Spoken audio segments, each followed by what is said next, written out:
स्वामी विवेकानंद का मानना था कि एक युवा का जीवन सफल होने के साथ साथ सार्थक भी होना चाहिए, जिससे उसके मस्तिष्क, हृदय और आत्मा का संपोषण भी होता रहे।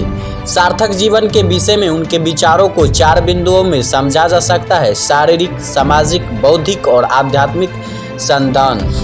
स्वामी विवेकानंद का मानना था कि अधिकतर युवा सफल और अर्थपूर्ण जीवन तो जीना चाहते हैं, लेकिन अपना लक्ष्य प्राप्त करने के लिए वे शारीरिक रूप से तैयार नहीं होते।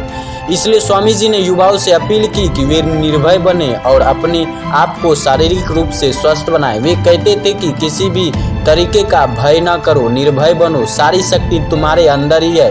कभी भी यह मत सोचो कि तुम कमजोर हो। उठो, जागो और तब तक ना रुको जब तक लक्ष्य प्राप्त न हो जाए। वह हमेशा मानसिक रूप से सशक्त होने के साथ साथ शारीरिक रूप से मजबूत होने की भी बात कहते थे। गीता पाठ के साथ साथ फुटबॉल खेलने को भी वह उतना ही महत्वपूर्ण मानते थे। उन्होंने साफ कहा कि शक्ति ही जीवन है, कमजोर ही मृत्यु है और कोई भी व्यक्ति तब तक भौतिक जीवन का सुख नहीं ले सकता यदि वह ताकतवर नहीं है। स्वामी विवेकानंद चाहते थे कि युवा अधिक से अधिक संख्या में सामाजिक गतिविधियों में शामिल हो, जिससे न केवल समाज बेहतर बनेगा बल्कि इससे व्यक्तिगत विकास भी होगा। उन्होंने सामाजिक सेवा के साथ आध्यात्मिकता को भी जोड़ा और मनुष्य में मौजूद ईश्वर की सेवा करने की बात कही। उनके अनुसार समाज सेवा से चित्त, बुद्धि और शुद्धि भी होती है। उन्होंने समाज के सबसे कमजोर तबके के लोगों की सेवा करके एक नए समाज के निर्माण की बात कही। युवाओं से अपील करते हुए उन्होंने कहा कि बाकी हर चीज की व्यवस्था हो जाएगी, लेकिन सशक्त, मेहनती, आस्थावान युवा खड़े करना बहुत जरूरी है। ऐसे 100 युवा दुनिया में एक नई क्रांति कर सकते हैं।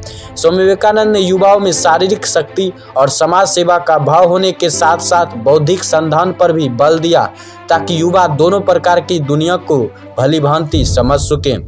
उन्होंने सभी के लिए शिक्षा की बात करते हुए कहा, शिक्षा कोई जानकारियों का बर्डन नहीं जो दिमाग में रख दिया जाए और जिंदगी भर परेशान करते रहे। हमें तो ऐसे विचारों को संजोना है जो समाज निर्माण, व्यक्ति निर्माण और चरित्र निर्माण करे।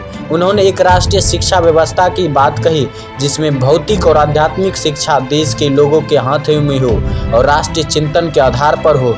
उन्होंने भारत के पुनर्निर्माण में शिक्षा के महत्व पर बल देते हुए कहा कि शिक्षा ऐसी होनी चाहिए जो आम जनता की मदद करे और वह जीवन में संकटों से निपटने में मददगार बने, चरित्र निर्माण करे, परोपकार का भाव जगाए और सिंह की भांति साहस प्रदान करे।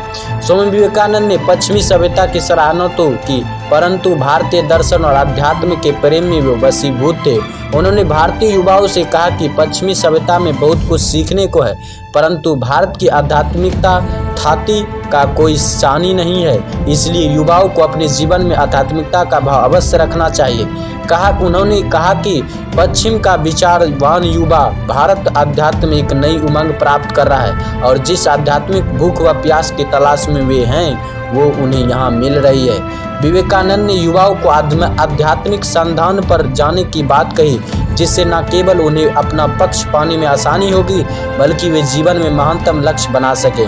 उन्होंने साफ कहा कि जीवन बहुत छोटा है लेकिन आत्मा अजर और अमर है, इसलिए अपने जीवन को एक बड़े लक्ष्य की प्राप्ति में लगा दो। एक बार जीवन की कठिनाइयों पर भाषण देते हुए उन्होंने कहा कि त्याग और सेवा के आदर्शों को राष्ट्रीय स्तर पर स्थापित करना चाहिए, जिससे ये युवाओं के जीवन का अभिन्न हिस्सा बन सके।